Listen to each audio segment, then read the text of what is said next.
جموں میں جب پلیگ کے کیس روز بروز بڑھتے ہی گئے تو گھر والوں نے فیصلہ کیا کہ بچوں کو موت کے منہ سے محفوظ رکھنے کے لیے کچھ عرصے کے لیے سری نگر بھیج دیا جائے۔ سری نگر کے لیے ہم نندا بس سروس کی لاری میں سوار ہوئے۔ اس کے اندر اور باہر چاروں طرف موٹے موٹے حروف میں کالی اور سرخ سیاہی میں نندا ہاؤس بزازی سستی کے اشتہار ہی اشتہار تھے۔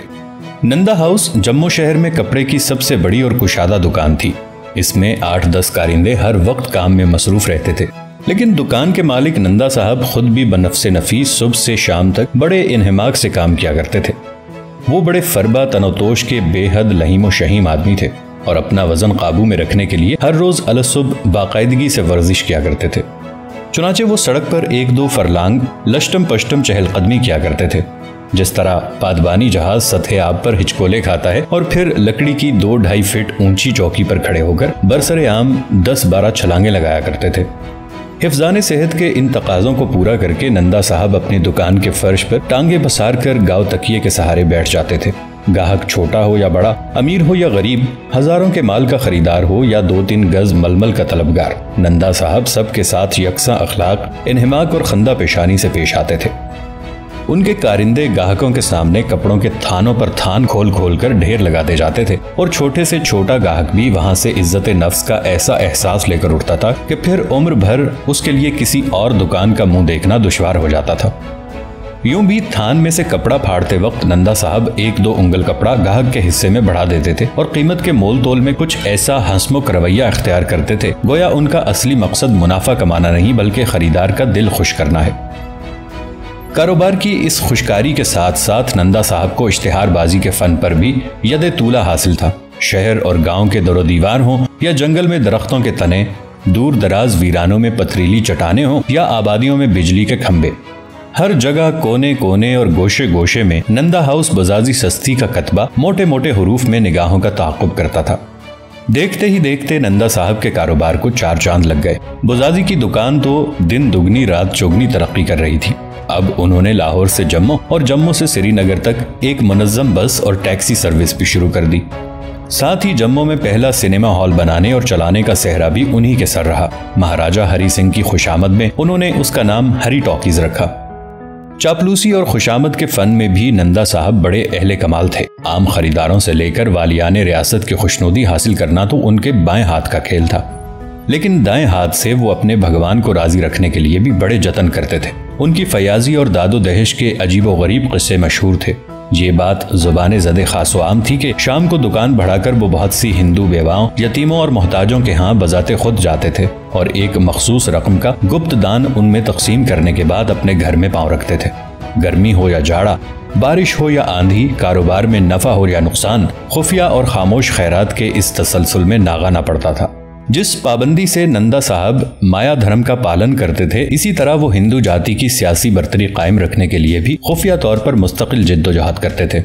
شہر کی بہت سی ہندو تنظیمیں ان کی مالی اعانت کی مرہون منت تھیں۔ خاص طور پر ہندو مہاسبھا اور جن سنگھ کے تربیتی اکھاڑوں پر ان کی بڑی نظر عنایت تھی۔ ان اکھاڑوں میں ہندو نوجوانوں کو جنگی کرتب سکھائے جاتے تھے تاکہ مسلمانوں کے ساتھ مقابلے میں وہ ان پر ہمیشہ غالب آئیں۔ ایک خفیہ کلب میں ہندوؤں کو خصوصی ٹریننگ دے کر جوانوں کا ہراول دستہ تیار کیا جاتا تھا کہ جب مسلمان عید میلاد النبی کا جلوس نکالیں تو اس پر حملہ کر کے اسے درہم برہم کر دیا جائے۔ نندا صاحب ان تمام انتظامات کی بڑی خاموشی اور خوش دلی سے سرپرستی فرماتے تھے۔ اس کے ساتھ ساتھ عید میلاد النبی اور محرم کے جلوسوں کے لیے پانی کی کچھ سبیلیں بھی وہ بڑی باقاعدگی سے لگایا کرتے تھے۔ نندا بس سروس کی جس لاری میں ہم سوار ہوئے اس میں 15 کے قریب اور مسافر بھی تھے۔ ایک پرنس آف ویلز کالج کا کشمیری پنڈت پروفیسر تھا جو اپنی پنڈتانی کے ساتھ موسم گرما کی تعطیلات گزارنے سری نگر جا رہا تھا۔ اس شدت کی گرمی میں پنڈتانی نے ابھی سے اونی فرن پہن رکھا تھا اور سر سے پاؤں تک پشمینے کی گرم چادر اوڑھی ہوئی تھی۔ اس کے ایک ہاتھ میں پانی کی گڑوی تھی اور دوسرے ہاتھ میں ایک کانگڑی تھی۔ کانگڑی نصف کے قریب راکھ سے بھری ہوئی تھی تاکہ پیچ در پیچ پہاڑی سڑک کے موڑوں پر جب پنڈتانی کا جی متلائے تو وہ بے تکلفی سے اس میں قے کرتی جائے۔ ڈرائیور کے ساتھ فرنٹ سیٹ پر ایک ادھیڑ عمر کی گوری چٹی بھاری بھرکم عورت چنار کے درخت کی طرح پھیلی ہوئی تھی جس پر خزاں کے موسم میں پت جھڑ کا عمل تیز رفتاری سے شروع ہو چکا تھا۔ اس کا آدمی اس کے عین پیچھے والی سیٹ پر براجمان تھا۔ اس نے گیبرڈین کی برجس اور بند گلے کا چست کوٹ پہنا ہوا تھا۔ سر پر سلیٹی رنگ کی ترچھی فلیٹ ہیڈ تھی جس میں مور کے کئی پر آویزاں تھے۔